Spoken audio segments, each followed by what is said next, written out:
What's going on, ladies and gentlemen? Leicester Live is back on the air, and this is a follow-on to the Sphere Finance coverage we did earlier today.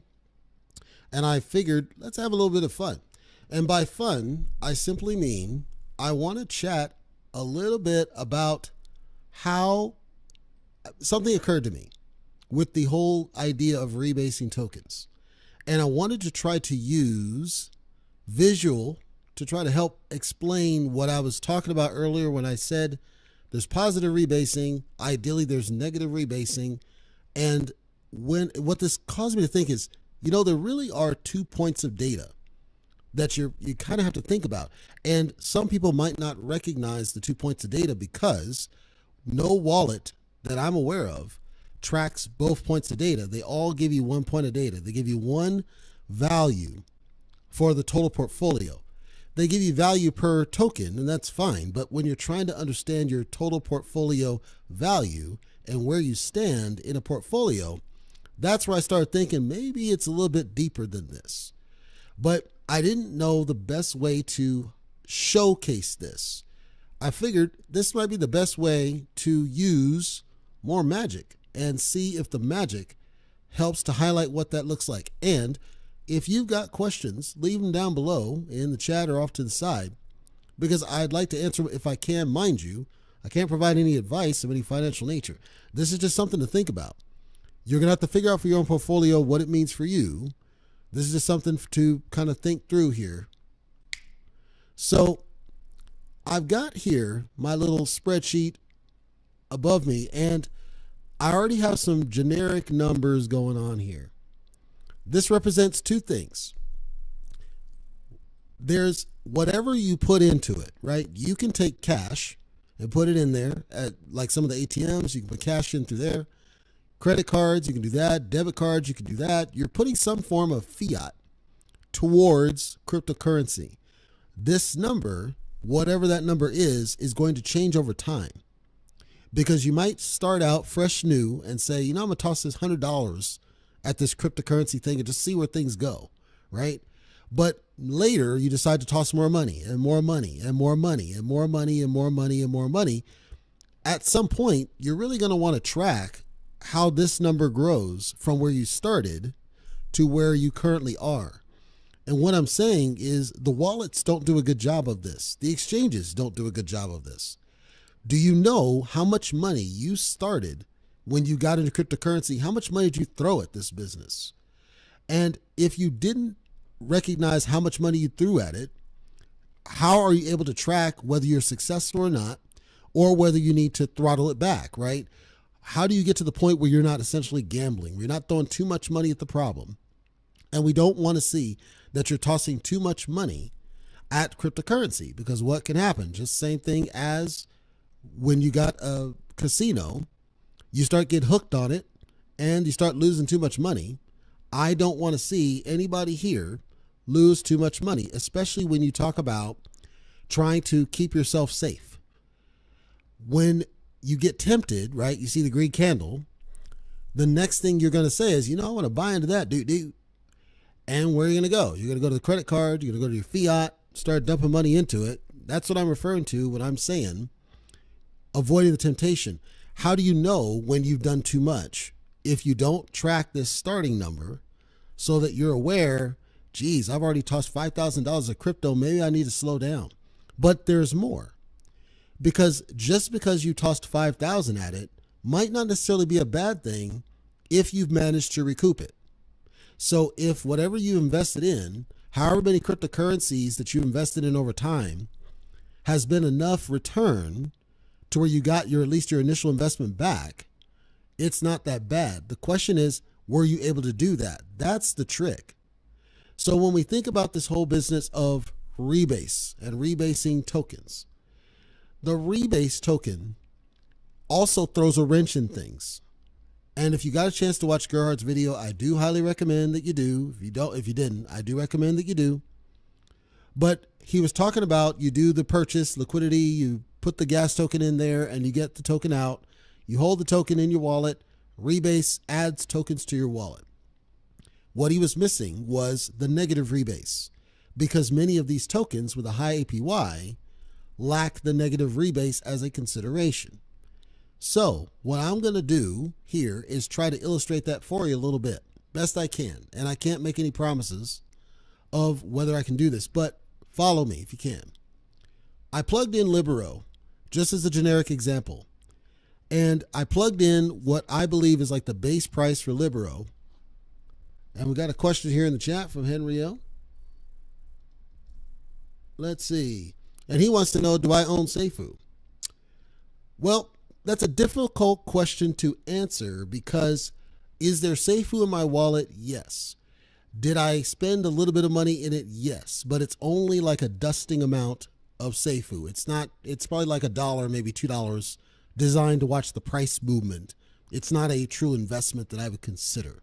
Thank you for the question, though.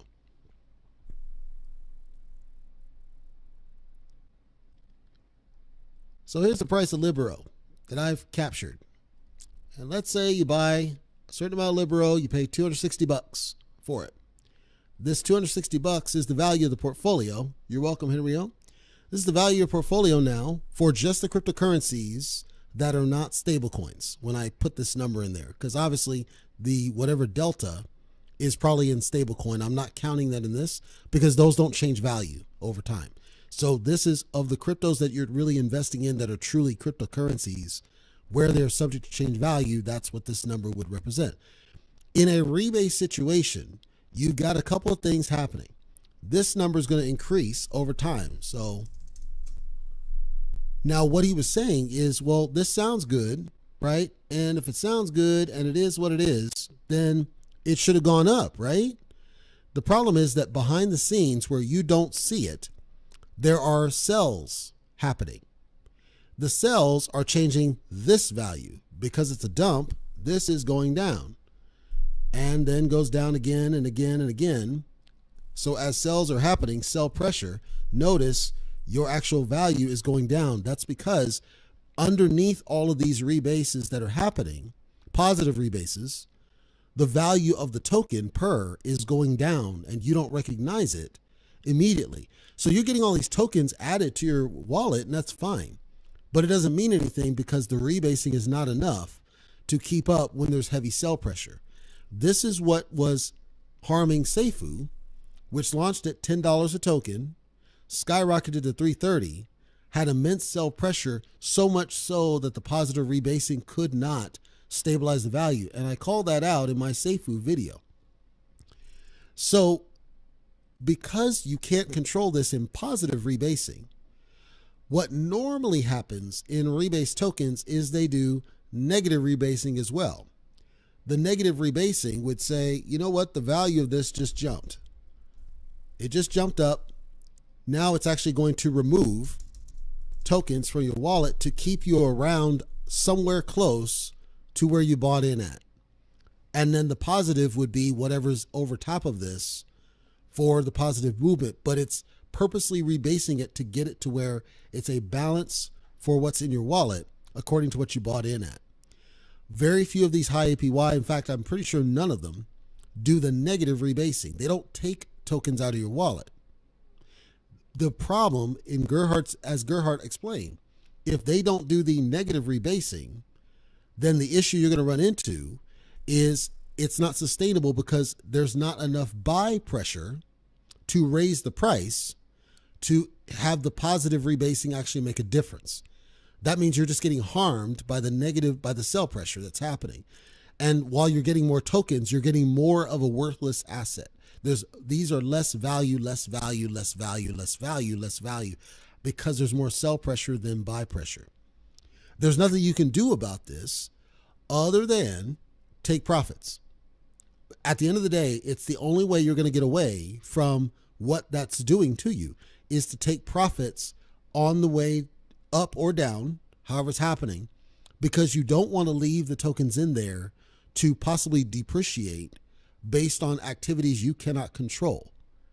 So the sky high APYs of 6-figure APYs, 5-figure APYs, I guess what I'm saying is, and Gerhardt was correct, the only way it's going to sustain is if it's able to keep strong value over a long period of time. It's got to be the best thing going and keep that momentum. If you look at Seifu, it actually has a lot of volume, but the vast majority is sell pressure. But with positive rebasing, it's basically just handing you worthless tokens. The way Seifu tries to address this is it takes its treasury funds and its recovery funds and it buys some of the cryptocurrencies. So in order to stabilize and get everything clean, it's just basically trying to keep the price stable. However, as there's so much sell pressure right now, it's not able to really do it reliably. Libero, on the other hand, takes what it gets and it pays the investors to compensate you, but not in tokens, in the Binance, in this case BUSD, stablecoin, which doesn't have a fluctuating value. So it's trying to stabilize basically this number for you. It can't do it too much unless you already bought in as a whale. So it'll give you something and it helps a little bit, but unless you're a whale, it's not really going to make a dent in your overall wallet value. Again, the only way to mitigate it is to take for profits, because it's the only way you're going to be able to keep away from holding on to an asset that gets increasingly worthless. Hopefully that's been helpful in kind of thinking it through of why, like with rebase tokens, positive rebasing and all these APY ones, there's no way for them to sustain what they tell you because they're not built to do the negative rebasing correctly, which would stabilize the value for you in a hold situation. So you have to take profits in order to make sure that you're not excessively losing value, whether it's on the way up or on the way down. Really, you have to take what profits that you get in order to make sure that this number, you recoup as much as you can. And then maybe when it hits rock bottom, you may choose to buy back in if you trust that project and you think it's cool and it is good. You might buy right back in at the lowest point. But at that point, hopefully you've recouped the vast majority of what you put in the first place, which might have been $300-$400 or a couple $1,000s. Never YOLO into any of these because you can't know if they can keep that volume momentum. It takes a lot of marketing. It takes a solid project, and there's very few of those out there. Even Libero struggles doing it, and that's the reason I always say, please don't YOLO in any of these. Put money you can throw away, because you have to test it and watch it for a month or 2 months or 3 months and just see how it goes. And it may mean that you miss low prices, but what you're doing is you're keeping this number as safe as you possibly can. Hopefully that's been informational, helpful, and educational in some way. And again, you got to make up your own mind for your own portfolio. I can't decide for you. Just something I thought about. You really need to consider both numbers. You need to consider whatever number you invested in whatever project, plus whatever changes are happening outside of your control for the price of the token, plus whatever money you've been putting in fiat. And ideally, you would track all these numbers and keep track of them over time, because you don't want to toss too much money into crypto only to find out later you've actually been losing money over the year. It might seem like you got a couple of gains, but when you total it all up, oh, wow, I lost probably 40% of it. At that point, it's nothing more than a glorified casino. So that's all I got. Thank you for joining me for this quick and dirty live. That's all I really wanted to cover and talk about, because I just came to mind, wanted to put it out there, and I figured this was the best forum to do it. And unfortunately, YouTube started squawking at me again, so we're going to see if this process is clean. For now, leave any comments below if you got them after this publishes, and I will be sure to get you some answers if you didn't get a chance to check out our live. See ya.